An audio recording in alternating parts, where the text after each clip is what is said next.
Envoie ton Esprit Saint, ton feu d'amour divin, déploie ton cœur et viens nous sauver. Délivre-nous délivre-nous de tout ce qui refuse en nous de t'aimer. Du sang de ton agneau, déversons-nous le flot des abondantes eaux de ton pardon.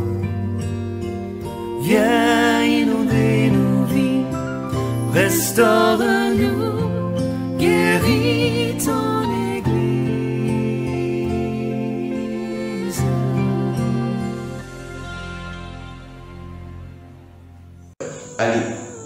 Alléluia.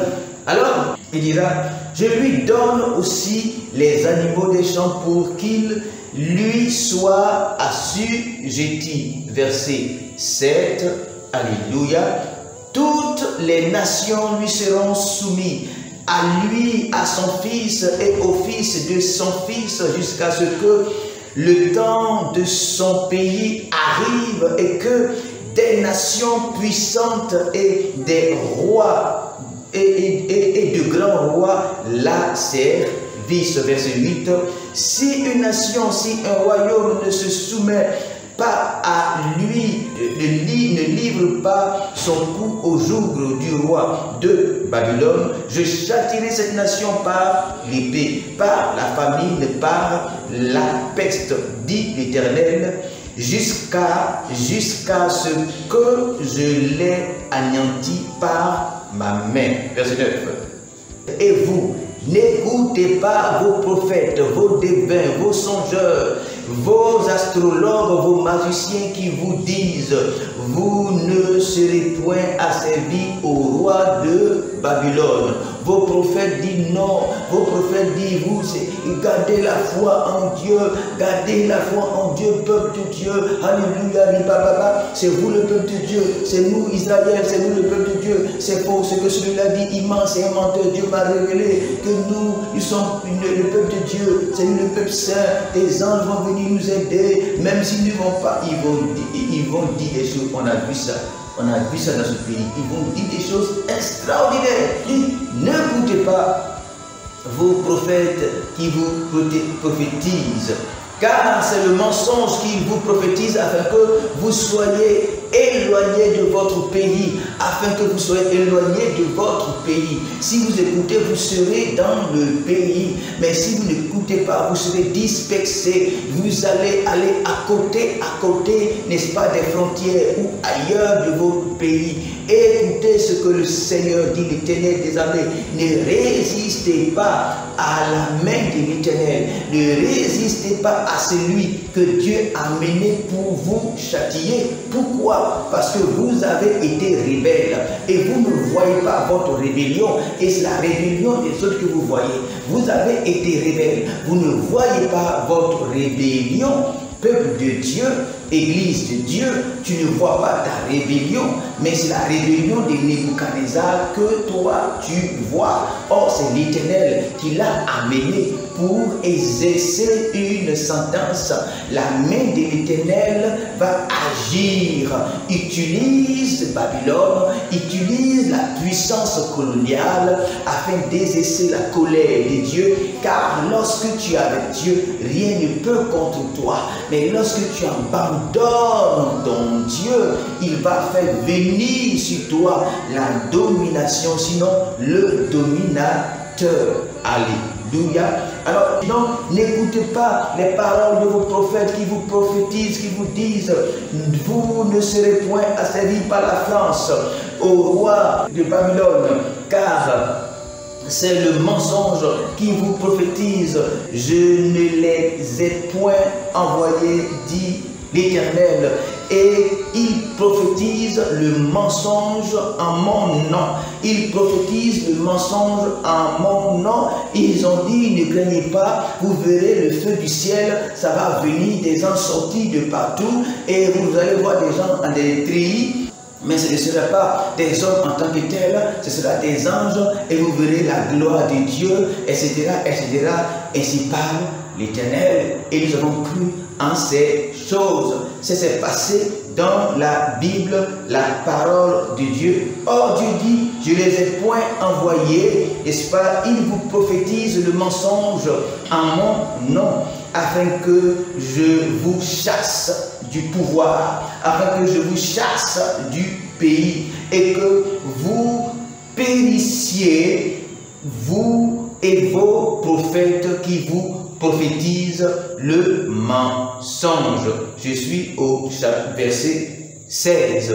J'ai dit aux sacrificateurs et à tout ce peuple, ainsi parle l'Éternel, n'écoutez point les paroles, n'est-ce pas, de vos prophètes qui vous prophétisent, disant, voici les ustensiles de la maison de l'Éternel seront bientôt rapportés. Il dit, les statues que les colons ont volées, bientôt vous verrez, ce sera rapporté. Les choses que les blancs ont pris, les choses que ceux-ci ont pris, vous verrez, la main de l'Éternel va se lever, et ils seront en haut, ils seront en bas, et lorsque ils vont venir ici, ils vont demander des passeports, ils vont souffrir, nous serons plus élevés qu'eux, nous serons plus évolués qu'eux, parce que dans la lagune ébriée, il y a des sous-marins qui se cachent là-bas. Vous verrez, Dieu fera des miracles, etc., etc., etc. Qu'est-ce qu'on n'a pas vu? Il est dit, car c'est le mensonge qu'il vous prophétise. N'écoutez pas. Ne les écoutez pas, soumettez-vous au roi de Babylone et vous vivrez. Pourquoi cette ville deviendra-t-elle une ruine? S'ils sont prophètes et si la parole de l'Éternel est avec eux, qu'ils intercèdent alors auprès de l'Éternel des armées pour que les ustensiles qui restent, n'est-ce pas, dans la maison de l'Éternel, les richesses de nos sous-sols qui restent. Je ne parle pas de ce qu'ils ont pris pour partir, mais ce qui est là actuellement, n'est-ce pas, le gaz, le pétrole, l'or, le diamant, n'est-ce pas, nos biens qui sont encore chez nous à la maison, n'est-ce pas, que, n'est-ce pas, le roi de Babylone, dans Juda, dans Jérusalem, ne s'en aille point à Babylone encore. Préservons ce qui est là, qu'il prie pour que ce qui est là demeure. Alléluia. Verset 19. Car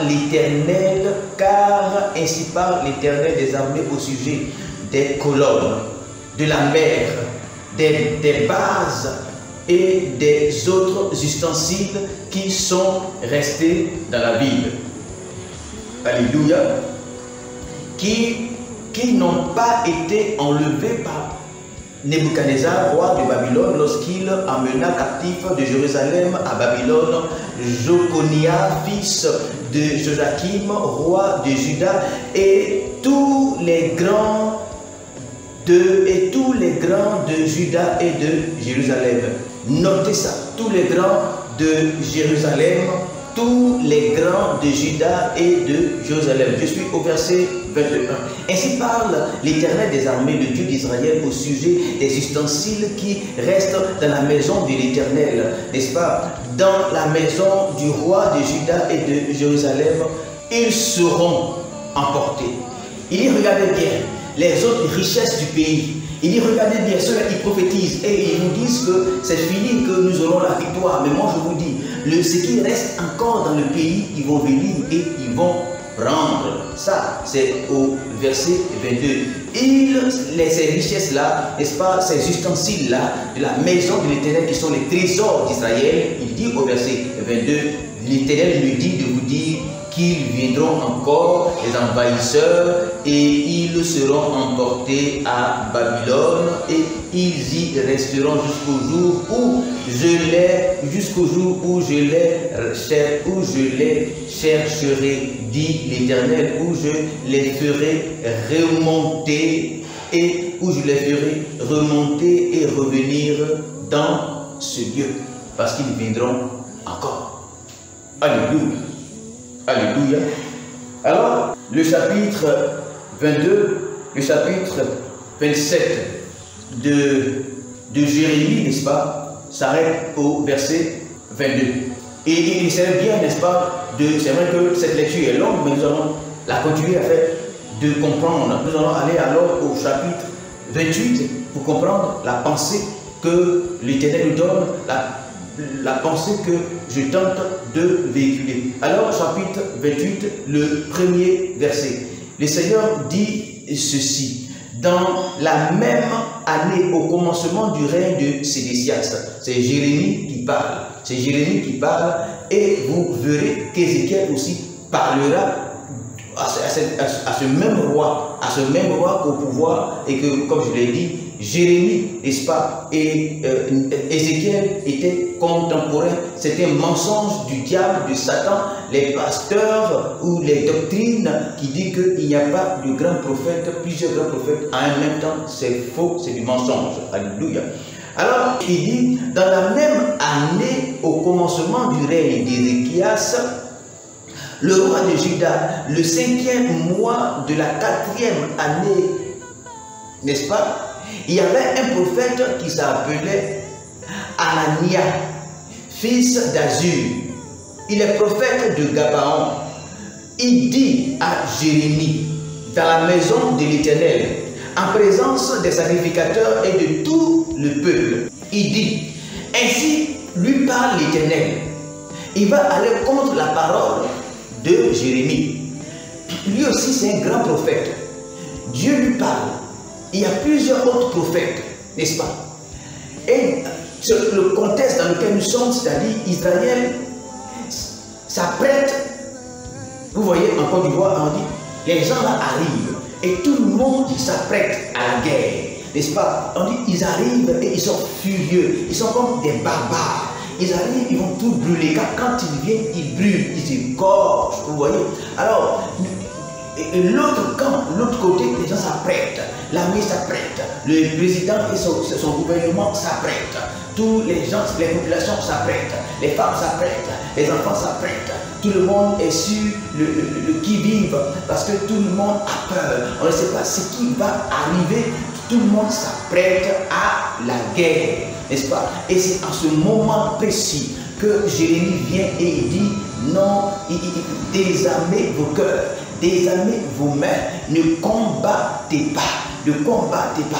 Lorsque des chansons, n'est-ce pas, patriotiques passent, lorsque des slogans patriotiques passent, le prophète vient et dit non, ne combattez pas, car l'Éternel n'est pas dans l'opposition, il n'est pas dans ces choses-là. L'Éternel, ce n'est pas le moment de combattre. C'est vrai qu'à un moment, l'Éternel peut combattre, mais aujourd'hui, il est dit que c'est la main de l'Éternel pour châtier. Vous êtes sous le jugement de Dieu. Vous êtes actuellement sous le jugement de Dieu. Et on ne peut pas être sous le jugement de Dieu et combattre. On ne peut pas être sous le jugement de Dieu et combattre la main de Dieu qui vous châtie. C'est pourquoi Jérémie dit, ne combattez pas. Ne combattez pas. Mais tous les prophètes patriotes, tout ce mouvement patriotique, les peuples, n'est-ce pas, ont vu la main de l'Éternel autrefois. Ils ont vu ce que Dieu a fait avec le peu de peuple. Comme David devant Goliath, ils ont vu des choses extraordinaires. Le peuple hébreu, le peuple juif, devant les 7 nations de Canaan, ils ont vu ce que Dieu a fait. Et il dit, Dieu est le même, hier, aujourd'hui, éternellement. Il ne nous laissera pas. Le problème, ce n'est pas que Dieu ne vous laissera pas, ne nous laissera pas. Mais c'est quelle est ta position avec Dieu? Quelle est ta relation avec Dieu? Est-ce que peuple de Dieu, nation, est-ce église de Dieu? Est-ce que tu penses que Dieu actuellement est favorable à toi? Est-ce que tu penses que Dieu actuellement est favorable à toi? Tu dis non, que toi tu es le peuple de Dieu. Tu te contentes à être le peuple de Dieu. Mais écoute, Israël l'a fait. Israël dit que parce qu'il est le peuple de Dieu sur la surface de la terre, c'est lui le peuple de Dieu et Dieu ne peut l'abandonner. Or, Dieu dit que si tu es mon peuple, produis de bons fruits. Si tu es mon peuple, montre-moi tes œuvres et que je verrai. Mais les sentiments qui sont en toi, lorsque je vois ce que tu fais dans les ténèbres, lorsque je vois ce que tu fais dans le temple, lorsque je vois ce que tu pars chercher comme fétiche, comme maraboutage, comme œuvre occulte et autres, tu penses être mon peuple parce que tu t'appelles Église, tu penses être mon peuple parce que tu t'appelles Israël, tu penses être mon peuple parce que tu t'appelles des saints, tu penses être mon peuple parce que tu me confesses. Si tu es mon peuple, produis de bons fruits et que je vois des fruits. Alléluia.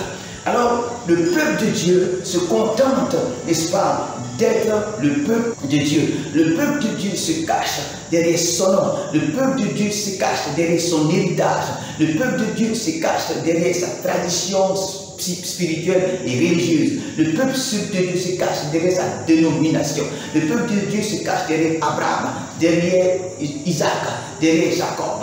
Le peuple de Dieu se cache derrière le temple, la splendeur du temple de Jérusalem. Le peuple de Dieu se cache derrière le temple splendide qu'ils ont construit. Le peuple de Dieu se cache derrière, n'est-ce pas, sa culture spirituelle, sa religion chrétienne. Il se cache et il dit, c'est lui, le peuple de Dieu.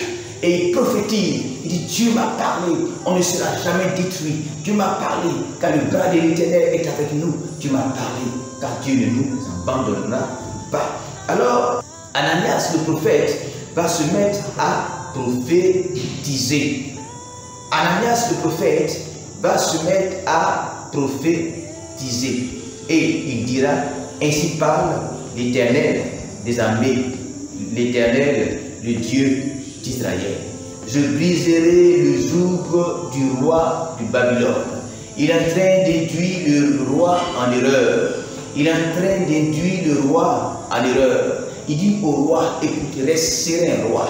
Ô roi, vis éternellement, reste serein. L'Éternel me dit qu'il brisera la main du puissant, qu'il brisera au devant de nous. C'est la parole de Dieu. Ananias le prophète prophétise devant le roi. Il dit, roi, écoute, voici ce que l'Éternel me dit. Il dit qu'il brisera la puissance de nos adversaires. Reste serein. Alléluia. It's all the time.